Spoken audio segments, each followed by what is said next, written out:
You notice we mentioned this briefly, and I wish I could spend more time on it but I did cover it very deeply yesterday towards the end. But a lot of people see the reference or basically the coincidence that Isaac represents a form of Jesus Christ in many, many different ways. For example, in chapter 22 of Genesis, we hear how Abraham took Isaac allegedly to be sacrificed, right? And the Lord stopped him. Okay. Now, when they came back, I'm just going to recap this briefly.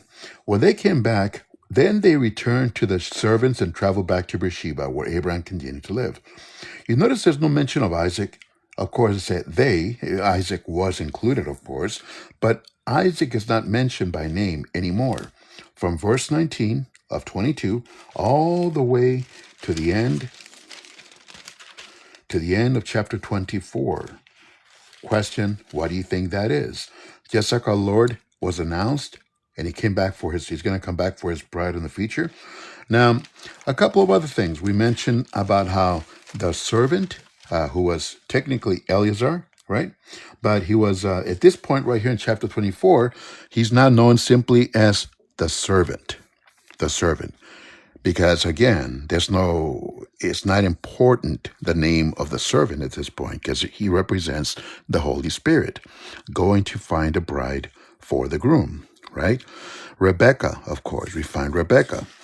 Then I wish you guys can, if you guys didn't listen to yesterday's, I would really encourage you guys to hear it, like the last third of it, if you will, of yesterday's message. But there's a lot of correlations here. In fact, what I wanted to do is give you a list. We're going to continue from chapter 25 in a couple of minutes. I'll even have it ready right here. But I want to show you some. I mentioned to you that I would give you like a little recap, but of course, something fresh, right?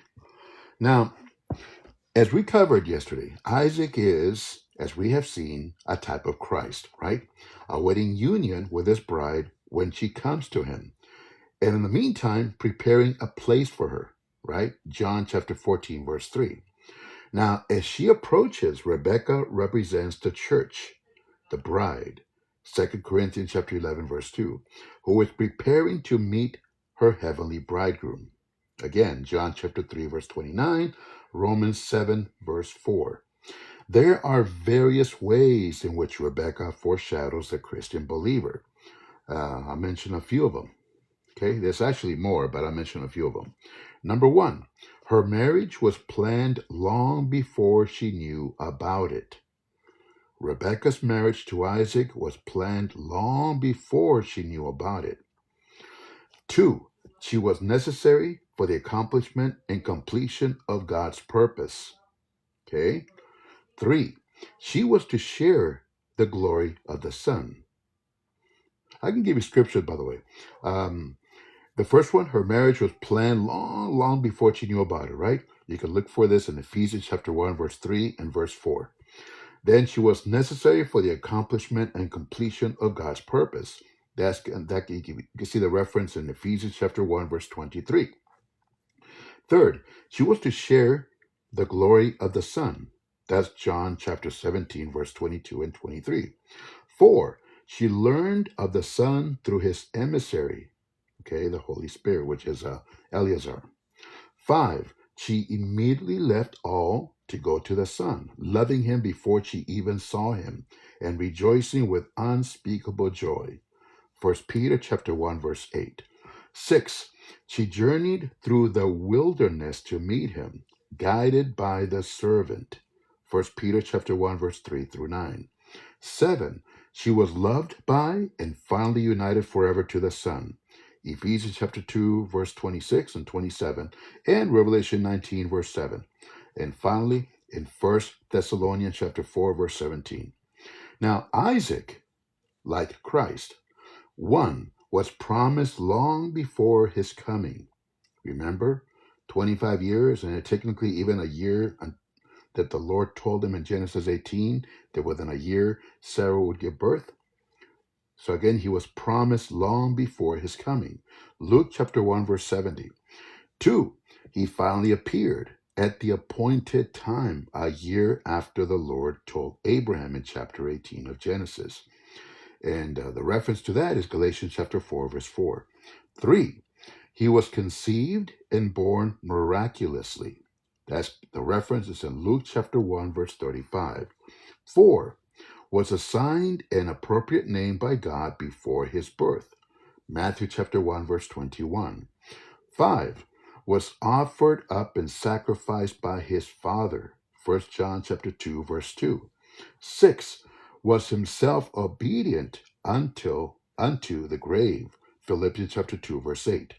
7, he was brought back from the grave, if you will, from the dead. Ephesians chapter 1, verse 19 through 23.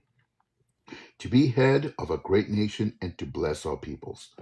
It just, I had to mention that thing because it's very, very, very wonderful, the correlations. And again, if you missed yesterday's message, I would encourage you guys to see it. As I even go into more detail than this. But, it is what it is. We shall continue with chapter 25 of Genesis. Oh, let me fix the screen. It's crooked. There you go. There you go. Let's see. Yes. Make sure you guys can see the top. There you go. Okay. The unalive of Abraham. Abraham married another wife, whose name was Keturah. She gave birth to Zimran, Jokshan, Medan, Midian, Ishbak, and Shua. Jokshan was the father of Sheba and Dedan. Dedan's descendants were the Asherites, the Letushites, and the Leumites. Okay. I want to make sure you guys can see this. Hold on. Midian's sons were Epha, Epher, Hanok, Abida, and Eldah. These were all descendants of Abraham through Keturah. Abraham gave everything he owned to his son Isaac.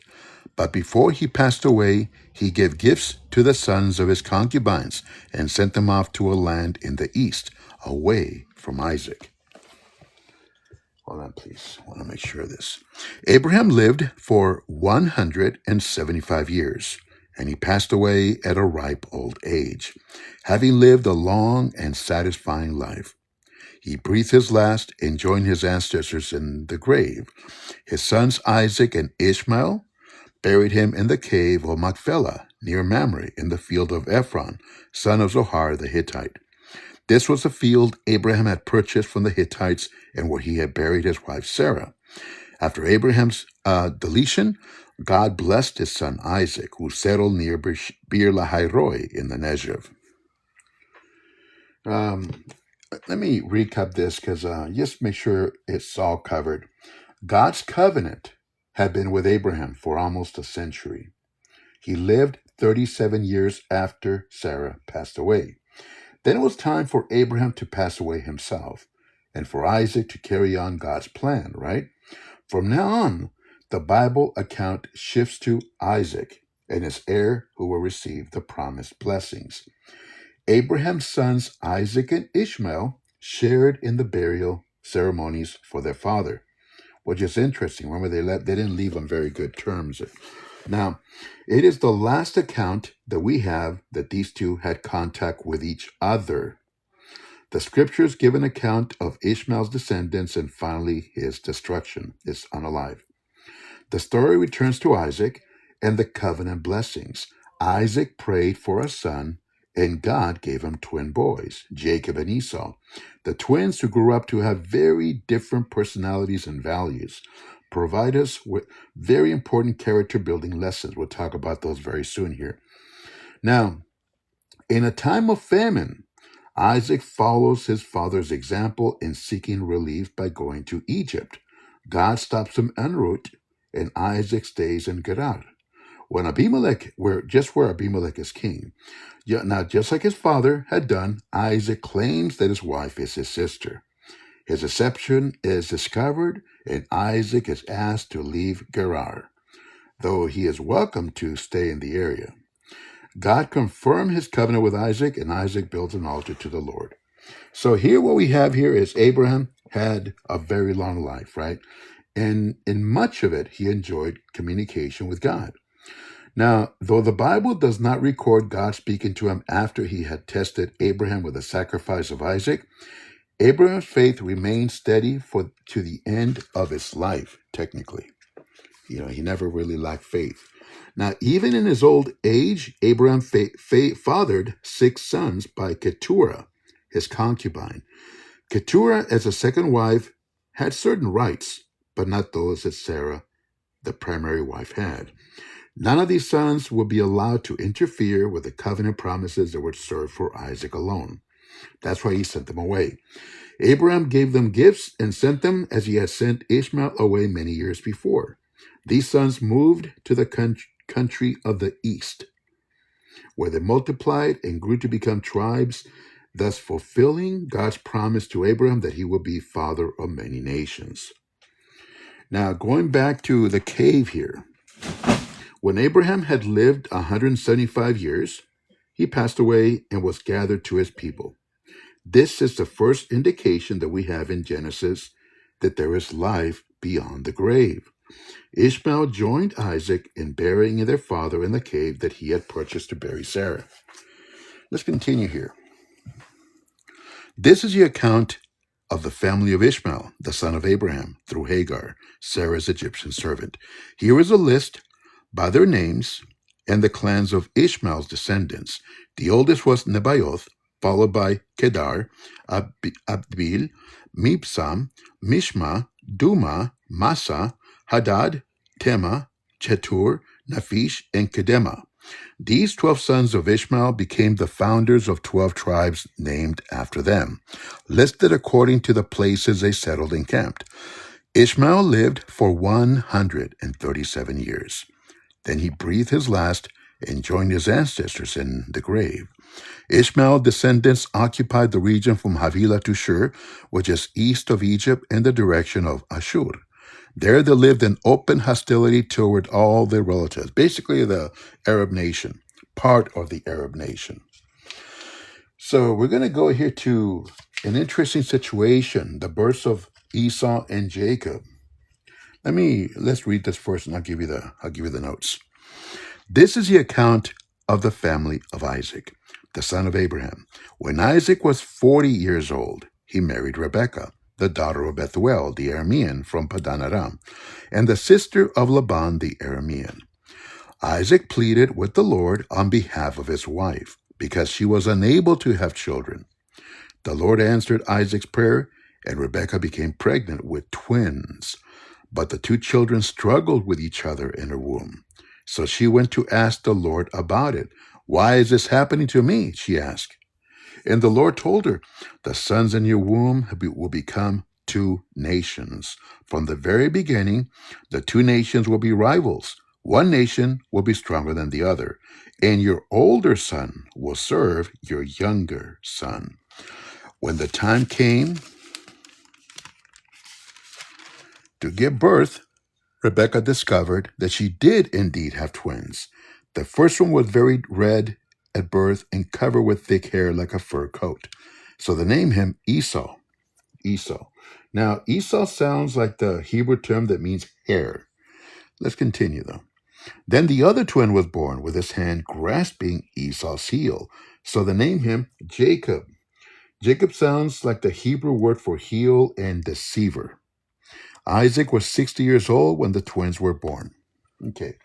Now, a couple of notes here. Let's not forget a couple of things here. Like I said, Esau sounds like the Hebrew term meaning hair. Now, Esau later, Esau, homeland was Edom, was known as Seir. Seir, Edom, if you notice the nation, was known as Seir. That means hairy because it was very wooded with a lot of trees. Red, the Hebrew word Admoni, sounds like Esau's other name, Edom. Edom had reddish soil.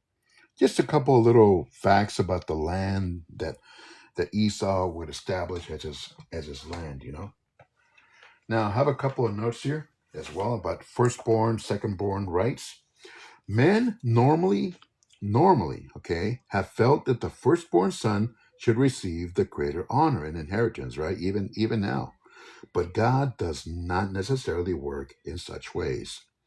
In the messianic line, it is significant that neither Seth, Isaac, Jacob, Judah, nor David were firstborn sons. It is not certain if any of the others were, technically. Why all this? Well, God is sovereign and can do as he wills, but he is not capricious and as always has reason for what he does. He knew the younger would be, as Abraham was, qualified spiritually and morally to transmit the seed and the covenant promises, whereas the older would not be so qualified. Therefore, though most men would have made a different selection, God loved and chose Jacob, and technically it says he hated and rejected Esau. Now, a couple of notes here. I always depends how many notes I want to share. I don't want to overwhelm you guys, but I do want to share different things that I found out.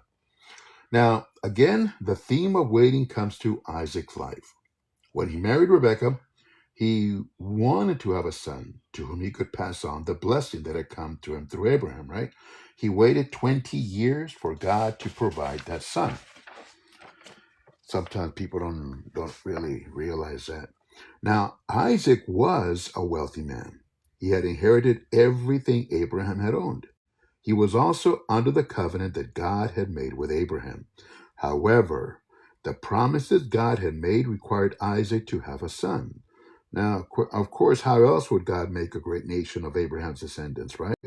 Giving the land to his seed and blessing all the families of the earth. Isaac had married Rebekah when he was 40 years old. Now he was approaching 60 and still had no son. Rebekah was barren. Isaac prayed, and God answered. Rebekah became pregnant. God, who knows every detail of our lives, knows the heart cry of a couple who longs for a child.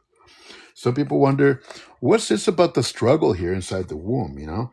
Rebekah conceived twins. How her heart must have rejoiced at first, right? However, when she felt the babies moving in her womb, you know, she sensed something unusual, even disturbing was happening. Instead of the normal movement, the babies were actually struggling with each other. Wondering what the significance of this was, Rebekah went to the Lord. His answer showed that he has intimate knowledge of the unborn. God told her that the founders of two nations were within her womb.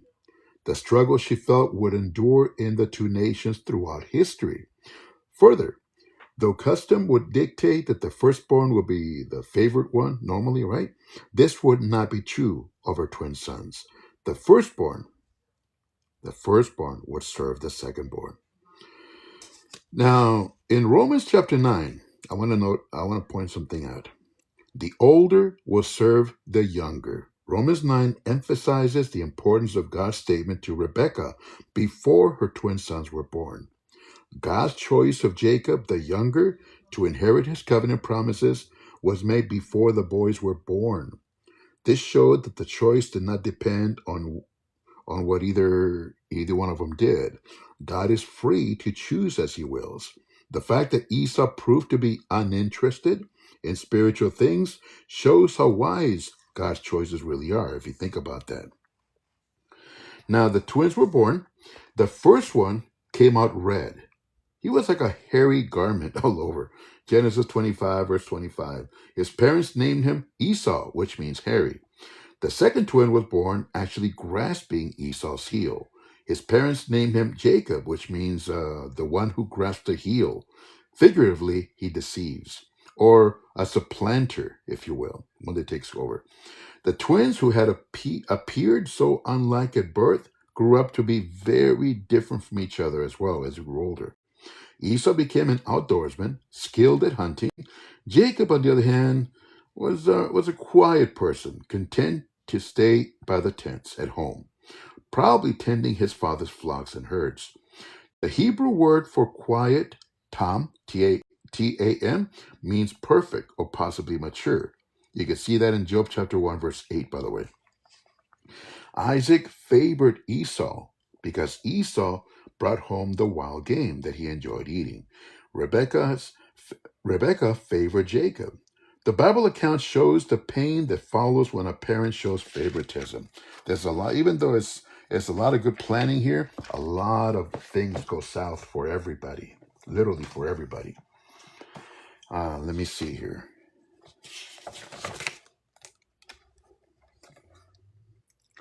Want to make sure I don't miss anything here.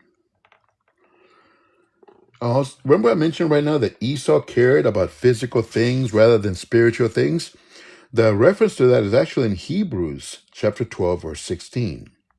Jacob had a quiet temperament, preferred to stay at home with his mom, technically.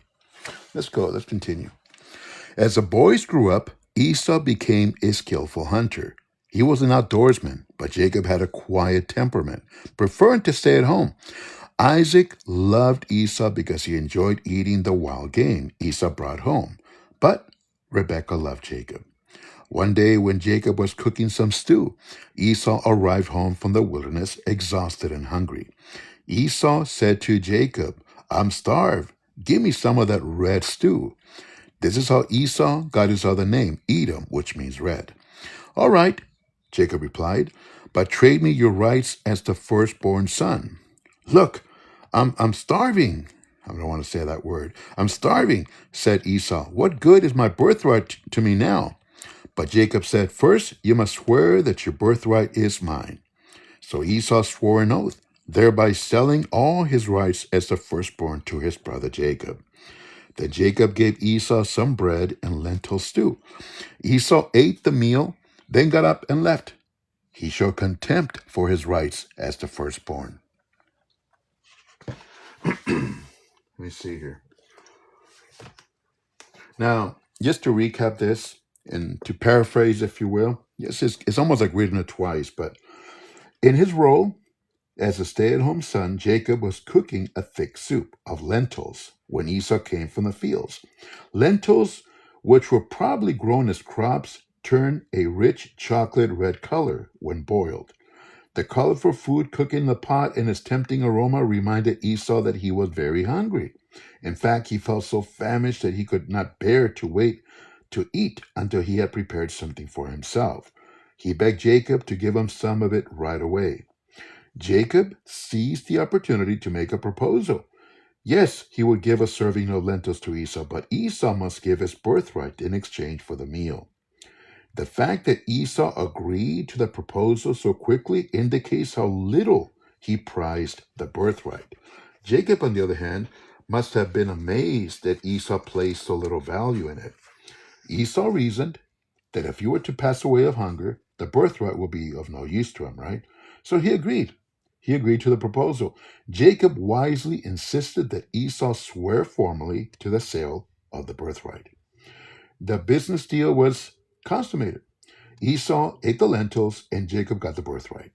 In making this deal, both men lost out. Esau betrayed himself as a profane person who did not care about spiritual values. Jacob, on the other hand, made a deal for something that God had promised he would have anyways. Now, in the old days, in patriarchal times, the custom was for the firstborn son to inherit a double portion of the estate. On occasion, this valuable inheritance was traded for something of lesser value that could be obtained for immediate use. In Isaac's case, however, he would be passing to the son receiving the birthright, the covenant promise that God had first made to Abraham. This part of the birthright was worth far more than the material aspects of the inheritance. Esau lived for the here and now and had no regard for the spiritual part of the birthright. Isaac clearly favored Esau, while Rebekah favored Jacob.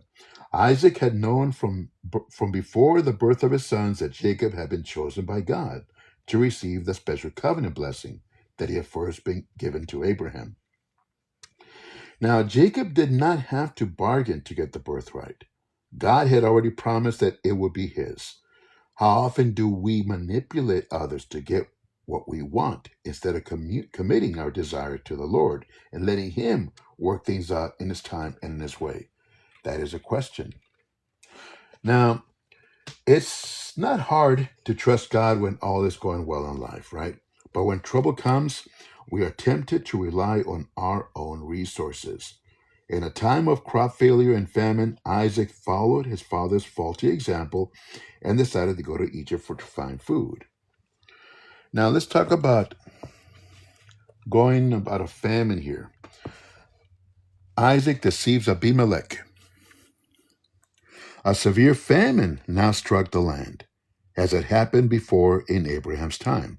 So Isaac moved to Gerar, where Abimelech, king of the Philistines, lived. The Lord appeared to Isaac and said, "Do not go down to Egypt, but do as I tell you. Live here as a foreigner in this land, and I will be with you and bless you. I hereby confirm that I will give all these lands to you and your descendants, just as I solemnly promised Abraham your father. I will cause your descendants to become as numerous as the stars of the sky, and I will give them all these lands. And through your descendants, all the nations of the earth will be blessed. I will do this because Abraham listened to me and obeyed all my requirements, my commands, my decrees, and instructions." So Isaac stayed in Gerar. When the man who lived there asked Isaac about his wife, Rebekah, he said, "She's my sister." He was afraid to say, "She's my wife." He thought that they will destroy me to get her because she is so beautiful. But sometime later, Abimelech, king of the Philistines, looked out his window and saw Isaac caressing Rebekah. Immediately, Abimelech called for Isaac and exclaimed, "She is obviously your wife. Why did you say she's my sister?" He got caught.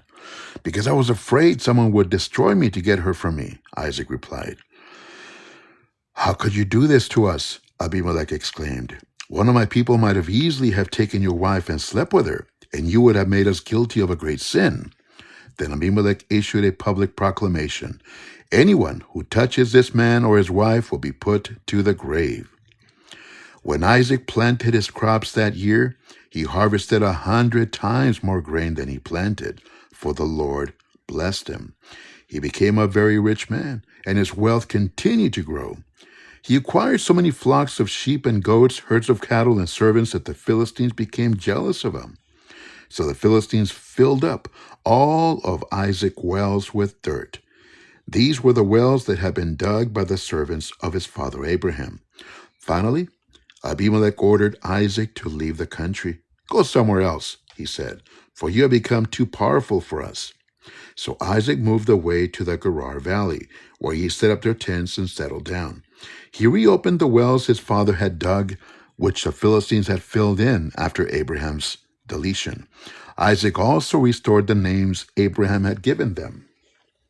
So famine came to Canaan, right? And there was a shortage of food and water for Isaac's family and for his extensive flocks and herds.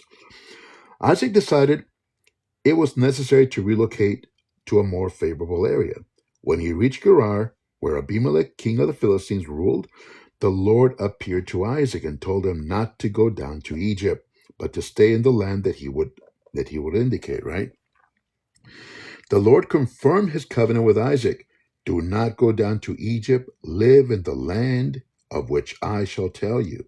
Dwell in this land, and I will be with you and bless you. For to you and your descendants I give all these lands. And I will perform the oath which I swore to Abraham your father. And I will make your descendants multiply as the stars of heaven.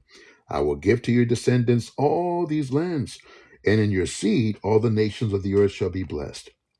Right? Because Abraham obeyed my voice and kept my charge, my commandments, my statutes, and my laws. That's from the New King James Version. Same thing we read, but just different translation. It's always good to recap things in different translations if you have the ability to do that, different Bibles. So what happened next? Well, Isaac's conduct in Gerar was a sad replay of his father's deception on two occasions. Remember Genesis chapter 12 and Genesis chapter 20? When the men of Gerar asked Isaac about Rebekah, he answered that she was his sister. He did this because he was afraid that if they knew she was his wife, they would destroy him in order to be free to take her. But as we find out, right, Abimelech caught them caressing each other and brought it up to his attention. So the ruse was over, if you will. Now, what if Isaac's marriage to Rebekah had been violated? What would happen to the promises to Abraham? God intervened and used a pagan king to protect his covenant. Isaac faltered in his faith, but God was faithful. It's always good to remember that. Um, the Bible's account of Isaac's conduct when a famine came to Canaan is strikingly similar to Abraham's conduct on two occasions, right? Some Bible experts have surmised that the writer was confused, but while there are similarities, there are also differences in the three accounts. Since there is a 90-year gap between the account of Abraham in chapter 20 and the account of Isaac in chapter 26, it is quite unlikely that Abimelech is the same man. Same name, but different man. Abimelech was more like a title, similar to president or king, if you will. Gotta mention that, because some people think, is it the same guy? No. Okay, let's continue. Isaac's servants also dug in the Gerar Valley and discovered a well of fresh water. But then the shepherds from Gerar came and claimed the spring. This is our water, they said, and they argued over it with Isaac's herdsmen.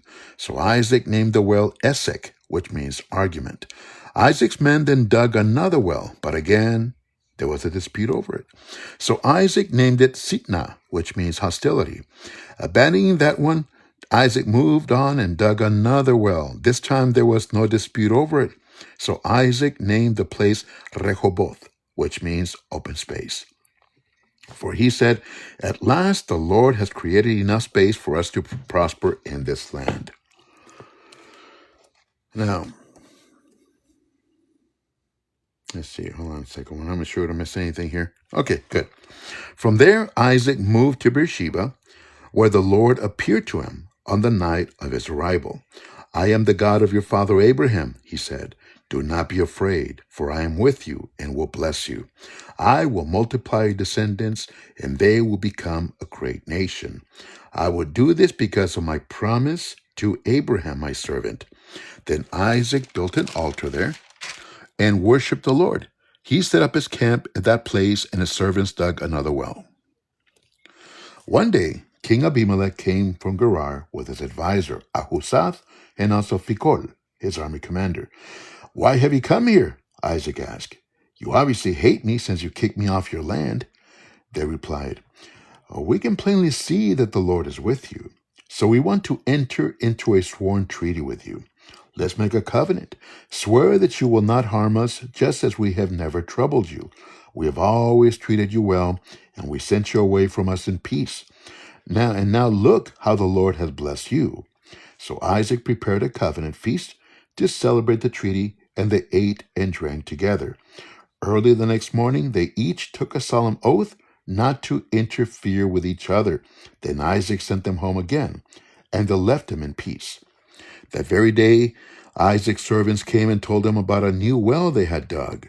We found water, they exclaimed. So Isaac named the well Sheba, which means oath.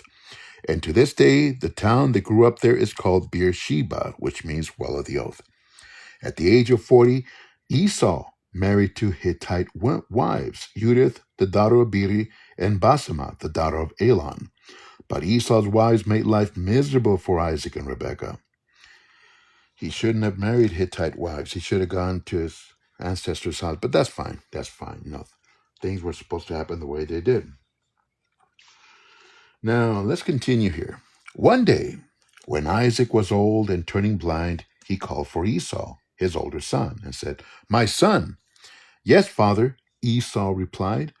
I am an old man now, Isaac said, and I don't know when I may pass away. Take your bow and a quiver full of arrows and go out into the open country to hunt some wild game for me. Prepare my favorite dish and bring it here for me to eat. Then I will pronounce the blessing that belongs to you, my firstborn son, before I pass away. We got a lot of problems here. Remember, Isaac had known of God's command. Chapter 25, verse 22 to 23. God had told him that he wants the second one, Jacob, to be the leader of the firstborn rights. But here, Isaac was trying to pull a fast one. Isaac was trying to get Esau, his favorite, to be firstborn, have the firstborn rights. So Isaac decided to ignore God's command. By trying to bless Esau, Isaac was losing his senses, literally, both physically and spiritually. He was getting blind. And obviously, he lost his senses spiritually as well. Now, Rebekah and Jacob, we're going to find out right now, Rebekah and Jacob sought to achieve God's blessings by deception without faith or love. So they were messing up as well. They could have simply trusted God to do his thing, but, it is what it is, right? Let's continue here. Prepare my favorite dish and bring it here for me to eat. Then I will pronounce the blessing that belongs to you, my firstborn son, before I pass away. But Rebekah overheard what Isaac had said to his son Esau. So when Esau left to hunt for the wild game, she said to her son Jacob, "Listen, I overheard your father say to Esau, 'Bring me some wild game and prepare me a delicious meal. Then I will bless you in the Lord's presence before I pass away.' Now, my son, listen to me. Do exactly as I tell you. Go out to the flocks, bring me 2 young goats. I'll use them to prepare your father's favorite dish. Then take the food to your father so he can eat it and bless you before he passes." No good can come of this, right? Let's see what happens here. "But look," Jacob replied to Rebekah, "my brother Esau is a hairy man, and my skin is smooth. What if my father touches me? He'll see that I'm trying to trick him, and then he'll curse me instead of blessing me." But his mother replied, "Then let the curse fall on me, my son. Just do what I tell you. Go out and get the goats for me." So Jacob went out and got the young goats for his mother. Rebekah took them and prepared a delicious meal, just the way Isaac liked it. Then she took Esau's favorite clothes, which were there in the house, and gave them to her younger son Jacob, to wear, of course. She covered his arms and the smooth part of his neck with the skin of the young goats. Then she gave Jacob the delicious meal, including freshly baked bread. So Jacob took the food to his father. "My father?" he said. "Yes, my son," Isaac answered. "Who are you, Esau or Jacob?" Jacob replied, "It's Esau, your firstborn son. I've done as you told me. Here is the wild game. Now sit up and eat it so you can give me your blessing." Isaac asked, "How did you find it so quickly, my son?" "The Lord your God put it in my path," Jacob replied. Then Isaac said to Jacob, "Come closer so I can touch you and make sure that you really are Esau." So Jacob went closer to his father, and Isaac touched him. "The voice is Jacob's, but the hands are Esau's," Isaac said. But he did not recognize Jacob because Jacob's hands felt hairy, just like Esau's. So Isaac prepared to bless Jacob. "But are you really my son Esau?" he asked. "Yes, I am." Then Isaac said, "Now, my son, bring me the wild game. Let me eat it, and then I will give you my blessing." So Jacob took the food to his father, and Isaac ate it. He also drank the wine that Jacob served him.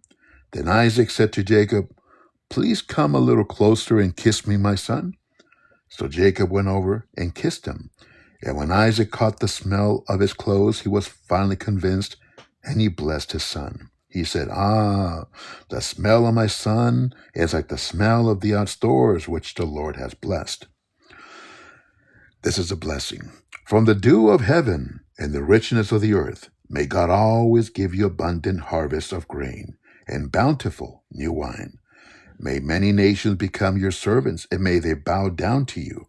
May you be the master over your brothers, and may your mother's sons bow down to you. All who curse you will be cursed.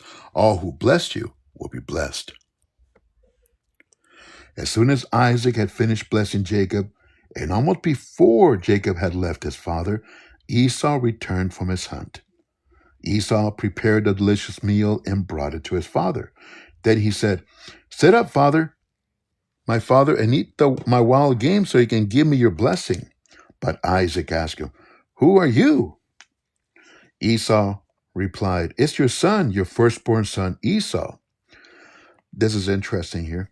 Isaac began to tremble uncontrollably and said, "Then who just served me wild game?" I've already eaten it, and I blessed him just before you came. And yes, the blessing must stand. Shaking, trembling, right? These are emotions of all sorts that overwhelmed Isaac.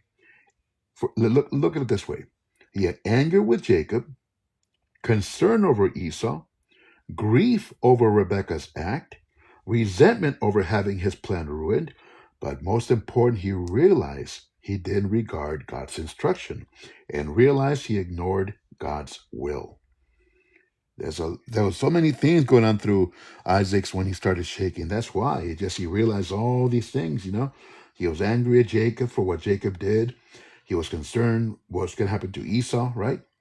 He was very upset over Rebekah's act because he knew that Rebekah's probably in on it. He had resentment over having his plan ruined. But the most important thing of all, he realized he did not regard God's instruction and realized he ignored God's will. Very, very important. When Esau heard his father's words, he let out a loud and bitter cry. "Oh, my father, what about me? Bless me too," he begged.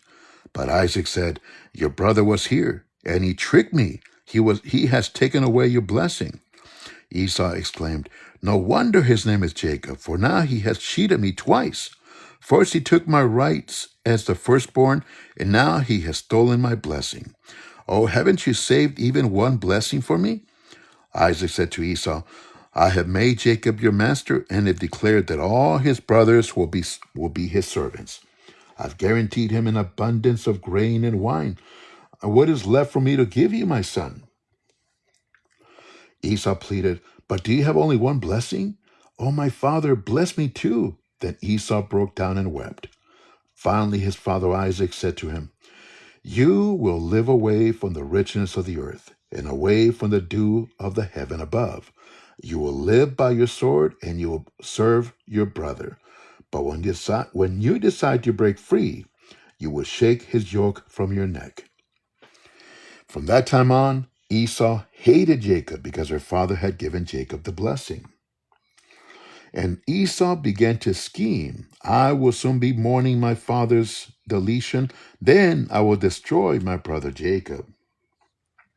But Rebekah heard about Esau's plans. So she sent for Jacob and told him, "Listen, Esau is consoling himself by plotting to destroy you. So listen carefully, my son. Get ready and flee to my brother Laban in Haran. Stay there with him until your brother cools off. When he calms down and forgets what you have done to him, I will send for you to come back. Why should I lose both of you in one day?" Then Rebekah said to Isaac, "I'm sick and tired of these local Hittite women. I would rather pass away than see Jacob marry one of them." Now, there is no indication, which is kind of sad. There is no indication that Rebekah and Jacob ever saw each other again after this point. Amen. We're done.